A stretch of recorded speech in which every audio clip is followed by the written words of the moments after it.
সূরাতুল ফাতিহা। এই সূরার 26টার মতো নাম আছে। একটা দুইটা নাম না, অনেক নাম। এতগুলো নাম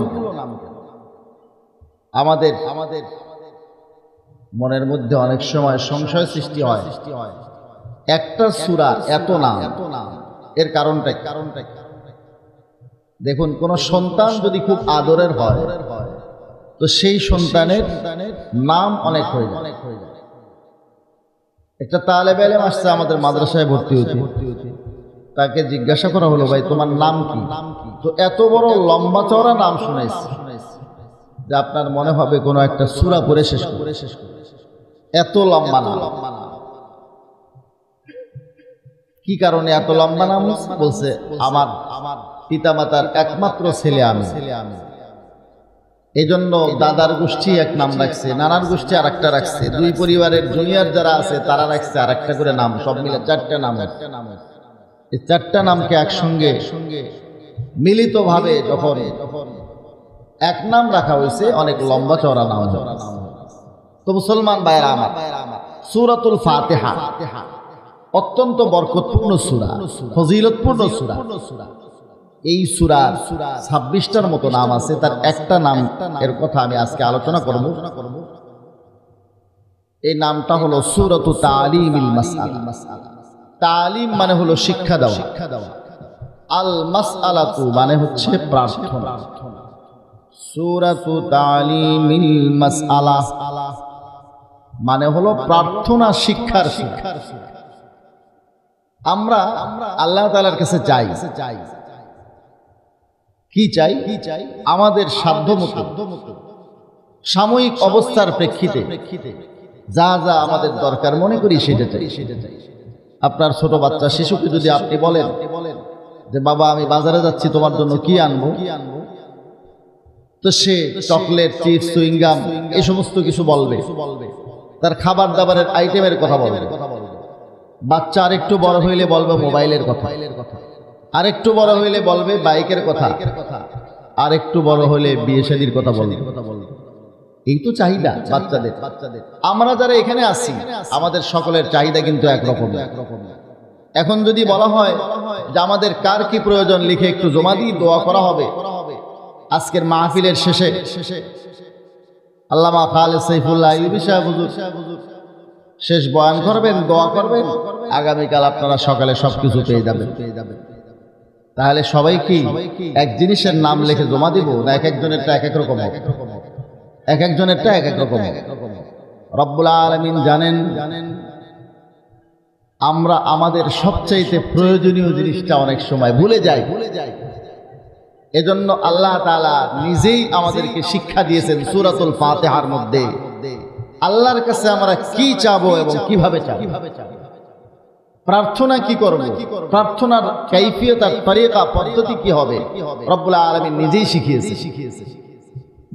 পরওয়ারদিগারে আলম আমাদেরকে নির্দেশ দেন, তোমাদের জন্য সবচাইতে প্রয়োজনীয় বস্তুটার নাম হলো সিরাতুল মুস্তাকিম। সেই সিরাতুল মুস্তাকিম আমার কাছে তোমরা চাও। বলো ইহদিনাস সিরাতাল মুস্তাকিম। আল্লাহ আমাদেরকে সিরাতুল মুস্তাকিমের পথ দেখান। সিরাতুল মুস্তাকিম, সিরাত মানে পথ, মুস্তাকিম মানে সোজা। তো সোজা পথ মানে কি? সিরাতুল মুস্তাকিম মানে এখান থেকে আপনাদের যশোর সদরে পৌঁছার, এখান থেকে মেইন রোডে ওঠার, এখান থেকে পদ্মা সেতুতে পৌঁছার, এখান থেকে ঢাকা পৌঁছার রোড না।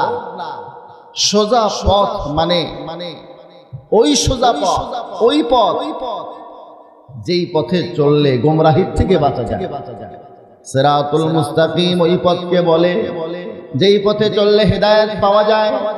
সিরাতুল মুস্তাকিম ওই পথকে বলে যেই পথে চললে গোমরাহির থেকে বাঁচা যায়। সিরাতুল মুস্তাকিম ওই পথকে বলে যেই পথে চললে আল্লাহর সন্তুষ্টি পাওয়া যায়। সিরাতুল মুস্তাকিম ওই পথকে বলে যেই পথে চললে আল্লাহর অসন্তুষ্টির থেকে বাঁচা যায়।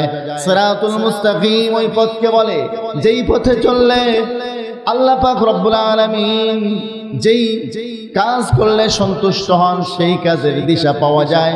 সিরাতুল মুস্তাকিম ওই পথকে বলে যেই পথে চললে জাহান্নাম থেকে বাঁচা যায়। সিরাতুল মুস্তাকিম ওই পথকে বলে যেই পথে চললে সোজা জান্নাত পাওয়া যায়। বুঝে থাকলে বলবেন সিরাতুল মুস্তাকিমটা কার প্রয়োজন? না সকলের প্রয়োজন। আমাদের সবার যেই বস্তুটা প্রয়োজন তার নাম হলো সিরাতুল মুস্তাকিম। রব্বুল আলামিন এজন্য সূরাতুল ফাতিহার মধ্যে এই একটা জিনিস চাওয়ার জন্য বলেছেন যে আমার বান্দা বান্দিরা তোমরা কত কিছু আমার কাছে চাও, তোমাদের জন্য সবচেয়ে প্রয়োজনীয় বস্তুর নাম হলো সিরাতুল মুস্তাকিম। আমার কাছে তোমরা সিরাতুল মুস্তাকিম প্রার্থনা করো। প্রত্যেক নামাজের প্রত্যেক রাকাতে যে সিরাতুল মুস্তাকিম আল্লাহর কাছে আমরা চাই, এর অর্থ হলো যখন আমরা দ্বীনের পথে চলতে শুরু করব আমাদের সামনে নানান রকমের এলোমেলো পথ আসবে। এর মধ্যে সঠিক পথ কোনটা সেটা আমাকে আপনাকে বেছে নিতে হবে। সিরাতুল মুস্তাকিমের ব্যাখ্যায় আল্লাহর হাবিব সাল্লাল্লাহু আলাইহি ওয়াসাল্লাম একটি হাদিস শরীফ পেশ করেছেন। যে হাদিস শরীফ আমি আপনাদেরকে খুতবার মধ্যে সুনানুত তিরমিজি দ্বিতীয় খণ্ডের 93 নম্বর পৃষ্ঠা থেকে শুনিয়েছি। 2641 নম্বর হাদিস হযরত আব্দুল্লাহ বিন আমর রাদিয়াল্লাহু তাআলা আনহু থেকে বলেন। মুসলমান ভাইরা আমার, কোরআনের আয়াতের তাফসীর আমি হাদিস থেকে বলছি। আমাদের কিছু ভাই বর্তমানে বের হয়েছে যারা বলেন তারা হাদিস মানেন, তারা শুধু কোরআন মানে। এরকম এক গ্রুপ ভাই রয়েছে না ভাই, তাদের নাম হলো আহলে কোরআন। তারা রেখেছে এরা আসলে মুনকিরে হাদিস, সুন্দর চটকদার মনোমুগ্ধকর স্লোগান নিয়ে বাতিলেরা ময়দানে আসে। তাদের স্লোগান শুধু শুনলেই মানুষ আকর্ষিত হয়। এই ধরনের স্লোগান বাতিলদের কাছে বেশি পাবেন। এমবিবিএস ডাক্তাররা স্লোগান দিয়ে রাস্তায় রাস্তায় ওষুধ বিক্রি করে না। রাস্তায় রাস্তায় যে হকারেরা ওষুধ বিক্রি করে এদের লেকচার আর বর্ণনা যদি আপনি শুনেন মনে করবেন পৃথিবীর এমন কোন রোগ নাই যেই রোগ এই ঔষধে সারবে না। এমবিবিএস ডাক্তার, স্পেশালিস্ট ডাক্তার সব তার কাছে ফি। এরকম মনে হয় না? মুসলমান ভাইরা আমার, এই স্লোগান গুলো বাতিলরা দেয় কেন জানেন? একটা ঘটনা শুনে। এক লোক তার নাতনিকে নিয়ে ঘরে বসবাস করছে। এক লম্পট যুবকের কুদৃষ্টি পড়ছে সুন্দরী নাতনির দিকে। এখন সে চিন্তা করলো কিভাবে এই নানার থেকে নাতনিকে চিন্তাই করা যায়। চিন্তা করতে করতে মনে মনে একটা ফন্দি আটলো। যাইয়া এই বুড়া বিয়ের কাছে নানার কাছে যে উপস্থিত হয়েছে, বহু করে বুঝাইছে, কোন রকমেই নানা তো নাতনিকে ছাড়বে না। শেষ পর্যন্ত চিন্তা করছে যে এই যুবক ছেলের সাথে আমি তো আর দস্তাদস্তি করে পারবো না, এক কাজ করি এর নাম ঠিকানা শুনে রাখি। ওর তো পরিকল্পনা আগের থেকেই মনে মনে আটাস। তো জিজ্ঞাসা করছে, বাবা তোমার নাম কি? বলছে আমার নাম হলো নাতিন জামাই। কি নাম বলছে? নাতিন জামাই। এখন বেচারা মুরব্বী মানুষ চিন্তা করছে আজকাল কত রকম নাম হয়, নাট বল্টু থেকে শুরু করে ডিজেল মোবিল কত কিছু। আমাদের বগুড়াতে এক বড় পার্টির, এই পার্টির নাম বললেও তো আবার ওই যে মানুষে বলে নাম বললে চাকরি থাকবে।